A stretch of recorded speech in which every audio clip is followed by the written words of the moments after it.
Hello student, good afternoon. Myself Vijay Kumar Yadu from mechanical department. आज के lecture में हम लोग प्रोडक्ट लाइफ साइकिल के बारे में डिस्कस करेंगे। ठीक है, तो देखते हैं क्या होता है प्रोडक्ट लाइफ साइकिल में। हर प्रोडक्ट का एक लाइफ होता है, ठीक है, जो डिफरेंट स्टेजेस के थ्रू पास होता है। प्रोडक्ट लाइफ साइकिल में उसको 4 स्टेजेस में बांटा गया है, जिसमें आपका फर्स्ट स्टेज है आपका इंट्रोडक्शन स्टेज, देन नेक्स्ट है आपका growth stage, next maturity stage and last जो है डिक्लाइन स्टेज। तो इन 4 स्टेजों में 4 जो स्टेज है उसमें प्रोडक्ट के लाइफ को डिवाइड किया गया है। ठीक है, उसी के बारे में ये डिस्कशन है। तो क्या होता है प्रोडक्ट लाइफ साइकिल में, वो देखते हैं। It is the life of a product in the market with respect to business और commercial cost and sales measure. तो प्रोडक्ट का लाइफ को शो करता है मार्केट में, ठीक है, विथ रेस्पेक्ट टू बिजनेस या कमर्शियल कॉस्ट। अब क्या एसेट करता है 4 थिंग्स, वो देखते हैं। Product has a limited life. Her product का क्या होता है, एक लिमिटेड टाइम होता है, वो लिमिटेड टाइम तक ही मार्केट में सर्वाइव करता है। आफ्टर लिमिटेड टाइम या आफ्टर सम टाइम हर प्रोडक्ट को क्या होना है, मार्केट से एक न एक दिन बाहर होना है। वो ऐसा नहीं है कि वो कंटिन्यूसली क्या करेगा, मार्केट में स्टेब्लिश होकर रह सकता है, क्योंकि यहाँ पे इतने सारे कंपटीशन है, ठीक है, और अदर कंडीशंस है, जो कंज्यूमर या कस्टमर है उनके क्या है रिक्वायरमेंट, वो टाइम टू टाइम चेंज होते रहते हैं। तो उस हिसाब से क्या है, प्रोडक्ट को एक न एक दिन मार्केट से बाहर होना है। तो जितने दिन तक वो मार्केट में सरवाइव करता है और जो जो चीज़ों को उनको फेस करना है, वही हमारा प्रोडक्ट लाइफ साइकिल है या प्रोडक्ट लाइफ बोल सकते हैं उसको। ठीक है, product sales passes through distinct stages है, जिसमें क्या कहते हैं डिफरेंट चैलेंजेस उसको फॉलो करना पड़ेगा, डिफरेंट अपॉर्चुनिटीज है और डिफरेंट प्रॉब्लम भी उनको फेस करना पड़ेगा सेलर्स को। और क्या है, profit rise. Product life cycle में क्या है, प्रॉफिट कभी कभी राइज भी होगा, कभी कभी फॉल होगा डिफरेंट स्टेज में। ठीक है, तो यहाँ पे एक कर्व बना हुआ है, normal product life cycle and revenue profit, ये देख सकते हैं। तो ये आपका कितने बने, सेल्स और टाइम के बीच में बना है। ठीक है, यहाँ पे 4 स्टेजेस दिख रहा है, जैसे आपका टोटली 4 स्टेजेस में होता है आपका introduction stage, growth stage, maturity stage and decline stage. तो जो सेल्स है, ये जो येलो लाइन है, ये सेल्स को रिप्रेजेंट करती है। तो जैसे देखते हैं कोई भी प्रोडक्ट जब मार्केट में लॉन्च होता है तो क्या होता है, स्लाइटली उसका धीरे धीरे धीरे सेल्स बढ़ते जाता है। जैसे इंट्रोडक्शन स्टेज में दिख रहा है, यहाँ से यहाँ तक आया है, देखो यहाँ पे येलो लाइन को देखो, इंट्रोडक्शन स्टेज में स्लाइटली इंक्रीज हो रहा है। देन ग्रोथ स्टेज में क्या हो रहा है, और थोड़ा स्पीड से बढ़ रहा है। ठीक है, देन फिर मैच्योरिटी स्टेज में क्या हो रहा है, वो एकदम अपने पीक टाइम पे हो जाता है सेल्स उसका। देन पीक टाइम होने के बाद फिर स्लाइटली डिक्रीज होते जाता है और वो डिक्रीज होते ही चले जाता है। तो लास्ट स्टेज जो होता है वो डिक्लाइन स्टेज है। अब प्रॉफिट के केस में देखते हैं, प्रॉफिट में केस में जो नीचे वाली लाइन है वो देखते हैं, वो क्या होता है, प्रॉफिट स्टार्टिंग में जो इंट्रोडक्शन स्टेज में क्या होता है, वो निगेटिव होता है, प्रॉफिट माइनस होता है, ठीक है, निगेटिव होता है। देन वो स्लाइटली इंक्रीज होते जाता है, जो कि ग्रोथ स्टेज में प्रॉफिट आपको बढ़ते जाएगा, जहाँ के यहाँ पे लाइन को देख सकते हैं हम लोग। फिर ग्रोथ स्टेज से धीरे धीरे बढ़ते बढ़ते वो क्या हो जाएगा, मैच्योरिटी स्टेज में आएगा। तो मैच्योरिटी स्टेज में जो हमारा प्रॉफिट जो मार्जिन है या प्रॉफिट जो रीजन है वो हाई रहता है, पीक में रहता है। ठीक है, तो पीक में रहता है। फिर क्या होता है, धीरे धीरे हमारा जो प्रॉफिट है वो यहाँ से डिक्रीज होना चालू हो जाता है मैच्योरिटी से। जैसा कि हम लोग यहाँ पे लाइन पे देख रहे हैं, वो धीरे धीरे डिक्रीज होते जाए, ग्रेजुअली जो है डिक्रीज होते जा रहा है। और एक टाइम के बाद क्या हो जाएगा, उस प्रोडक्ट से हमको प्रॉफिट मिलना बंद हो जाएगा। तो ये क्या है, हमारा प्रोडक्ट लाइफ साइकिल को शो किया गया है थ्रू ये जो ग्राफ है, जिसमें हम लोग देख सकते हैं।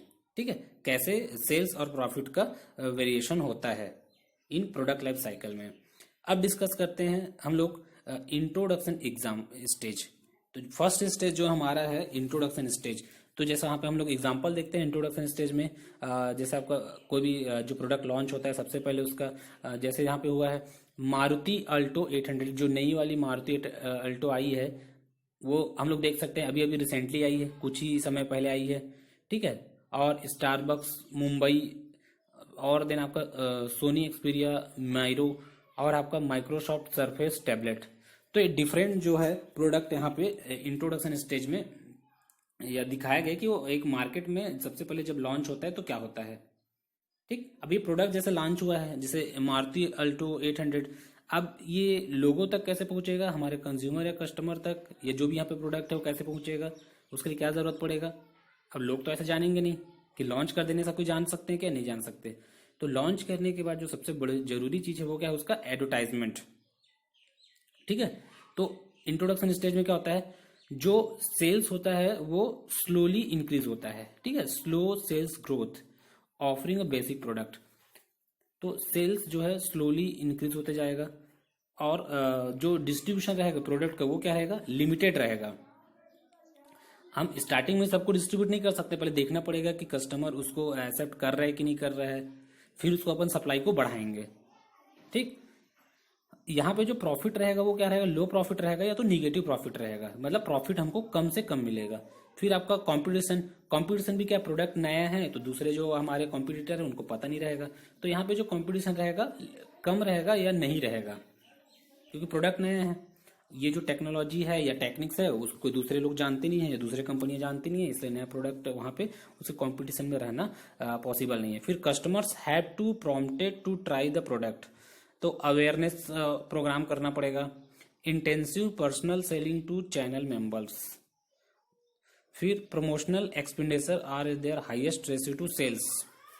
देन है prices tends to high because cost are high, price ज़्यादा रहेगा क्योंकि कॉस्ट अभी हाई है।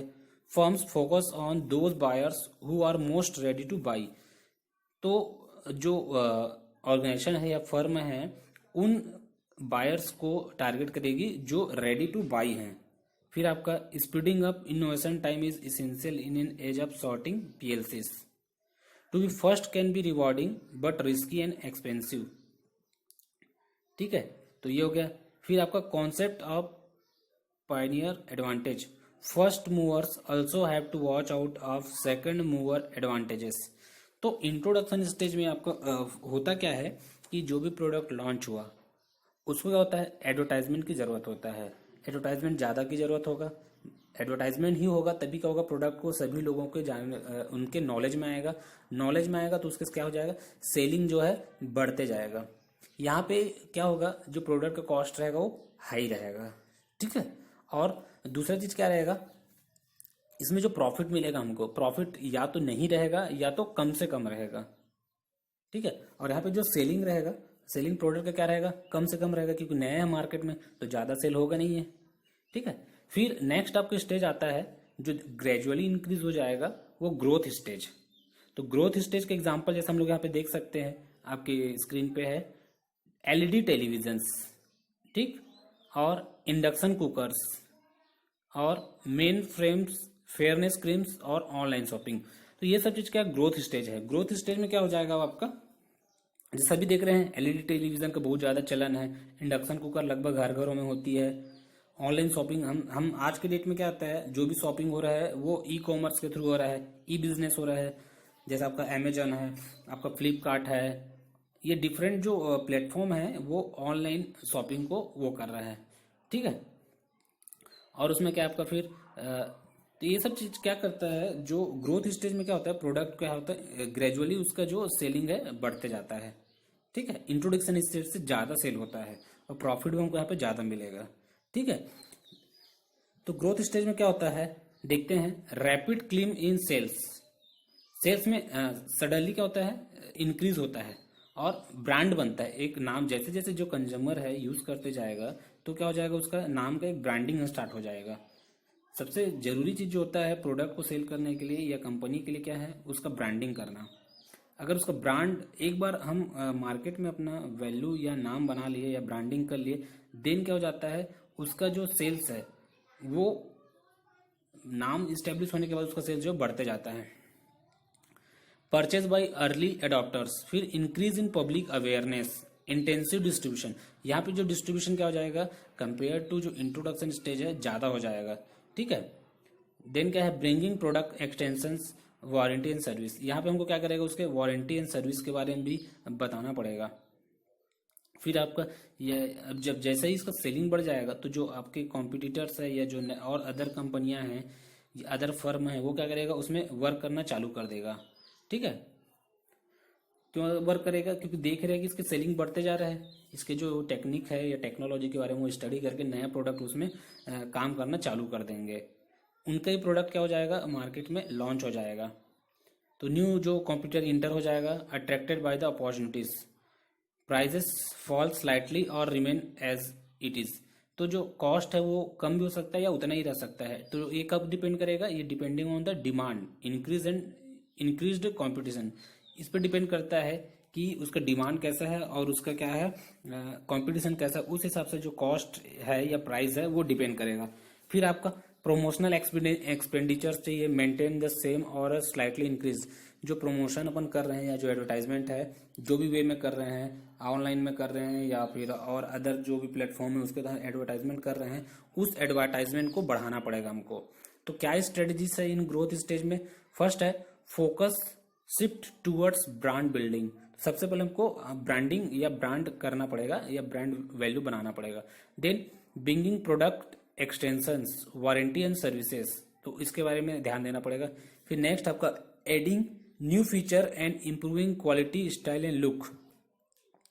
तो यहाँ पे क्या करना पड़ेगा, क्योंकि कंपटीशन भी इंटर हो रहा है, तो हमको जो है उसके क्वालिटी में, स्टाइल में, लुक में, उसके फीचर्स में उसको ज़्यादा मोर अट्रैक्टिव बनाना पड़ेगा, ताकि वो जो प्रोडक्ट है मार्केट में दूसरे जो कंप्यूटर है उसको क्या करे, बीट कर सके। फिर इंटरिंग न्यू मार्केट सेगमेंट्स, फिर इंक्रीजिंग डिस्ट्रीब्यूशन कवरेज, हमारा जो सेलिंग कवरेज है उसको यहाँ पे बढ़ाना पड़ेगा। इंट्रोडक्शन स्टेज में क्या था, हमारा लिमिटेड था, तो यहाँ पे हमको ज़्यादा से ज़्यादा उस एरिया को कवर करना है।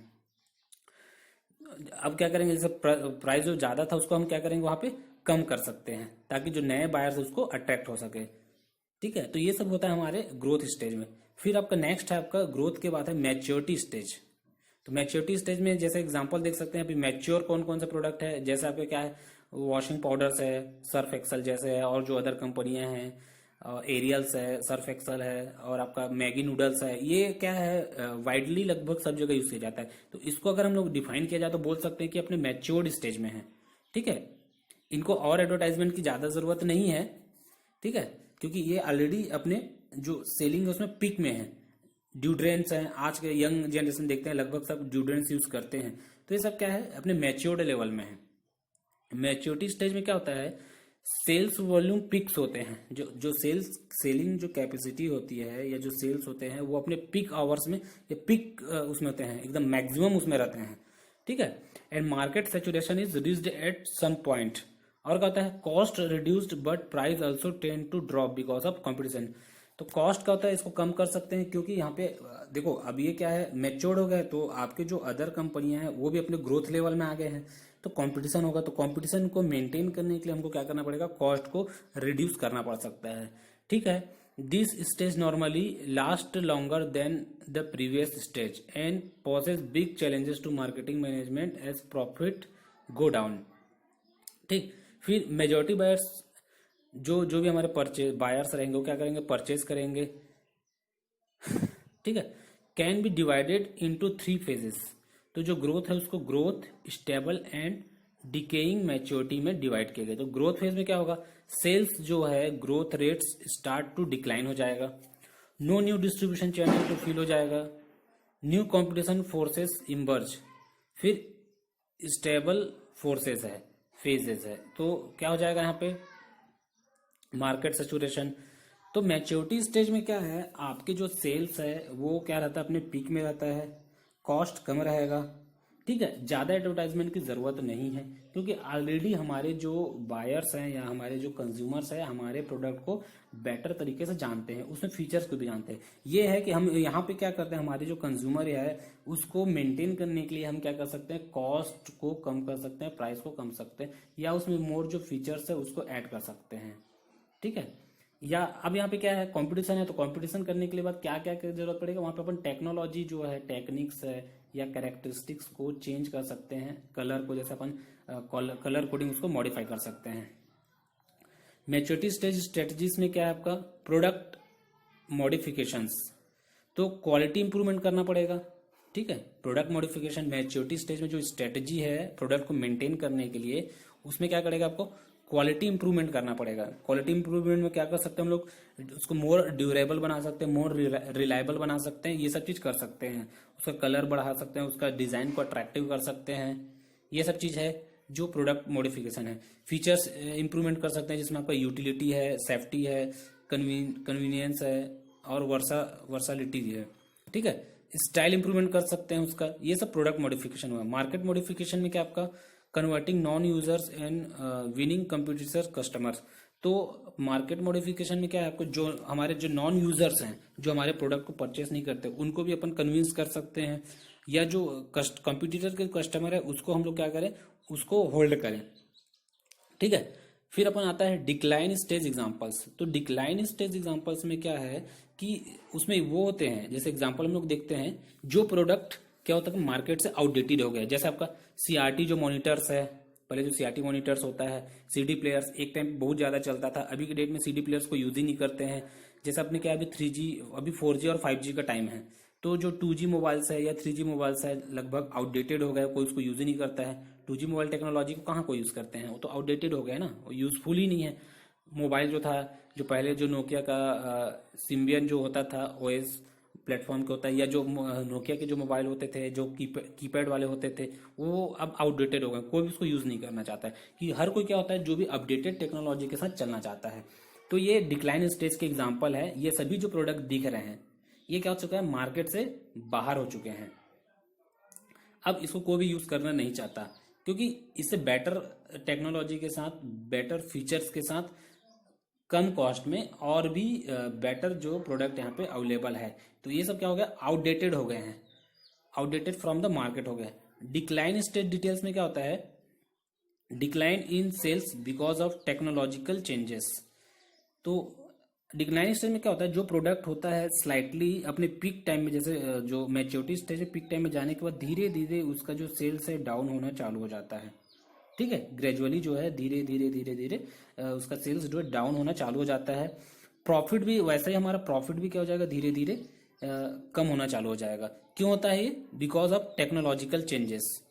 शिफ्ट इन कंज्यूमर टेस्ट, जो हमारे जो कंज्यूमर है वो क्या कंटिन्यूसली वो प्रोडक्ट को यूज करते करते उनके टेस्ट में चेंजेस आ जाता है। वो क्या करते हैं, जो बेटर टेक्नोलॉजी है, बेटर नए प्रोडक्ट को जो मार्केट में अवेलेबल है उसके लिए वो जाना चाहते हैं। उससे क्या जाता है, वो हमारे प्रोडक्ट को यूज करना बंद कर देते हैं, या जो पर्टिकुलर, और मार्केट में जो कंपटीशन है वो भी एक फैक्टर है डिक्लाइन होने के लिए, ठीक है। फिर आपको कॉस्ट बिकम काउंटर ऑप्टिमल, ये है। फिर over capacity, increased price cutting, reduced promotion और प्रॉफिट इरोजन। फिर आपका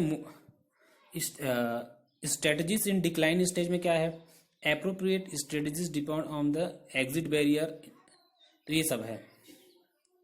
डिफरेंट स्टडीज में क्या आपका हार्वेस्टिंग, तो हार्वेस्टिंग में क्या है, ग्रेजुअली रिड्यूसिंग अ प्रोडक्ट और business cost while trying to maintain sales.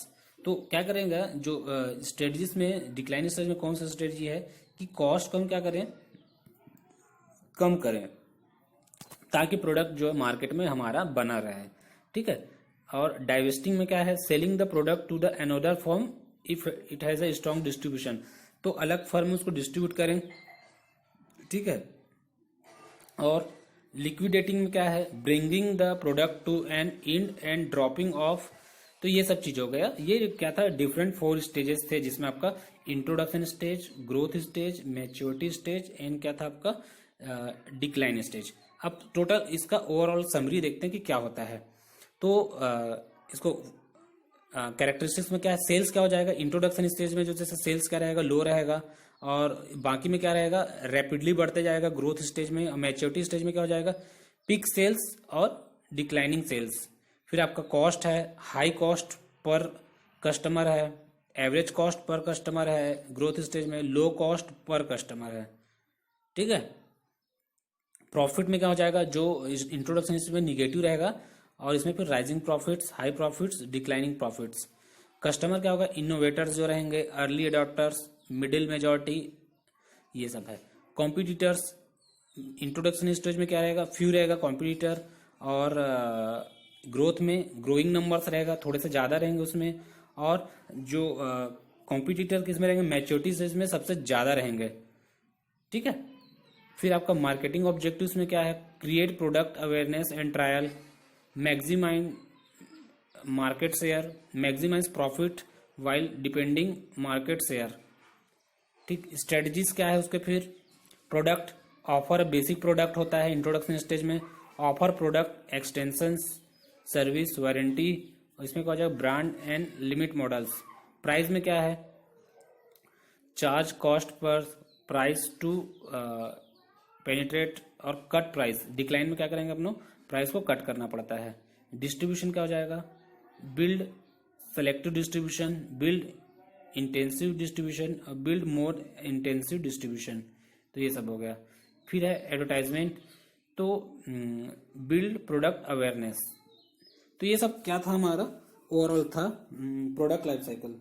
4 stage में था, जिसमें अलग अलग देख रहे हैं कि प्रोडक्ट में कैसे उसका सेल्स बढ़ते जाता है, कैसे उसमें एडवर्टाइजमेंट होता है, एडवर्टाइजमेंट की कब जरूरत पड़ता है, कब उसके फीचर्स में या उसके टेक्नोलॉजी में कब हमको चेंजेस करना पड़ेगा ताकि उसके जो सेल्स है मार्केट में बना रहे, कंपटीशन को कैसे मेंटेन कर सकते हैं।